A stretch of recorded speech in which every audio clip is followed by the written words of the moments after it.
Perkenalkan, kami dari kelompok 4 ingin menjelaskan mengenai hak kekayaan intelektual dalam bisnis untuk pelajaran hukum bisnis.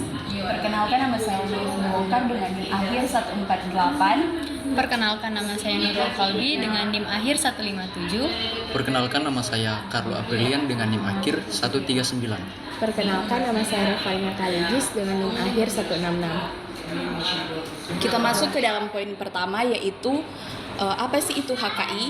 Hak kekayaan intelektual atau biasa disingkat HKI adalah hak yang diberikan kepada individu atau kelompok atas hasil karya intelektual mereka yang mencakup penemuan, inovasi, dan kreativitas dalam berbagai bidang seperti seni, sastra, dan teknologi. HKI ini bertujuan untuk melindungi hak-hak ekonomi pemilik karya sehingga mereka dapat memperoleh manfaat dari hasil cipta mereka tanpa takut dieksploitasi oleh pihak lain. Hak kekayaan intelektual dalam bisnis, HKI merupakan hak hukum yang diberikan kepada individu atau badan usaha atas hasil kreativitas atau invensi berupa karya intelektual, teknologi, seni, atau inovasi. Dalam dunia bisnis, HKI berfungsi sebagai aset tidak berwujud yang memberikan keuntungan kompetitif dan nilai tambah bagi perusahaan. HKI memberikan hak eksklusif kepada pemilik karya untuk mengontrol penggunaan dan pemanfaatan karya tersebut dalam jangka waktu tertentu. Sehingga penting untuk menjaga nilai ekonomi dan keunikan produk atau jasa yang dihasilkan. Perlindungan hak cipta dalam bisnis. Yang pertama, memberikan jaminan hukum bagi para pencipta. Dengan hal ini, para pencipta menjadi senang membuat sebuah karya juga inovasi seperti logo atau brand mereka dikarenakan hak cipta mereka terlindungi. Yang kedua itu mendorong kreativitas dan juga inovasi. Dengan hal tersebut, para pencipta juga turut senang untuk membuat suatu logo atau brand dikarenakan mereka bisa mengasah kreativitas mereka dan juga inovasi yang telah mereka buat. Dan yang terakhir itu menjamin kepastian hukum dan menghormati hak moral pencipta yang pada gilirannya mendukung pertumbuhan ekonomi kreatif.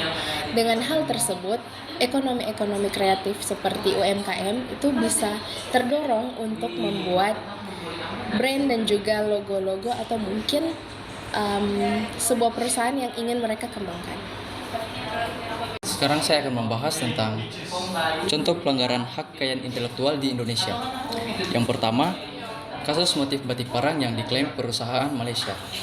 Seperti yang kita ketahui, batik merupakan warisan budaya Indonesia yang telah diakui oleh UNESCO. Tetapi pernah ada kabar bahwa perusahaan Malaysia mencoba untuk mendaftarkan motif batik parang sebagai hak cipta mereka. Namun pemerintah Indonesia dan masyarakat memprotes akan hal ini, sehingga klaim tersebut tidak dapat diterima. Kemudian yang kedua ada kasus lagu Halo Halo Bandung yang diklaim Malaysia. Lagu Halo Halo Bandung adalah lagu perjuangan Indonesia yang diciptakan oleh Ismail Marzuki.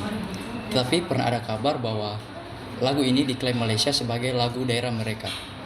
Namun setelah ditelusuri lebih lanjut, klaim tersebut tidak terbukti, dan kasus ini menjadi pengingat bagi kita semua bahwa lagu dan karya musik juga harus didaftarkan hak ciptanya agar tidak dapat diklaim atau diambil oleh pihak lain.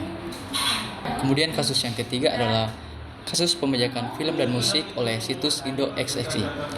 Situs Indo XXI adalah situs yang menjadikan film dan musik secara gratis tanpa izin dari pemilik aslinya, yang dimana film dan musik yang seharusnya berbayar dapat kita tonton secara gratis, yang menyebabkan industri kreatif kehilangan pendapatan yang besar. Kita sebagai masyarakat harus lebih sadar lagi dan mendukung platform legal seperti Netflix dan Disney agar industri kreatif terus berkembang. Pelanggaran hak kekayaan intelektual atau yang disingkat HAKI diatur dalam Undang-Undang Nomor 28 Tahun 2014 tentang hak cipta yang memberikan perlindungan hukum terhadap berbagai karya cipta dan memuat sanksi bagi pelanggaran. Kali ini saya akan membahas dampak perusahaan terhadap pelanggaran HAKI. Yang pertama, kerugian finansial. Perusahaan yang mengalami klaim HAKI oleh pihak lain bisa kehilangan hak komersial atas produknya, menyebabkan kerugian finansial yang besar. Pembajakan film dan musik seperti Indo XXI merugikan industri hiburan karena pendapatan dari hak cipta berkurang. Yang kedua, kerusakan reputasi. Perusahaan yang terlibat dalam pelanggaran HAKI bisa kehilangan kepercayaan publik dan mitra bisnisnya. Jika produk atau budaya nasional diklaim oleh pihak lain, masyarakat bisa dirugikan dan citra merek atau perusahaan bisa menurun.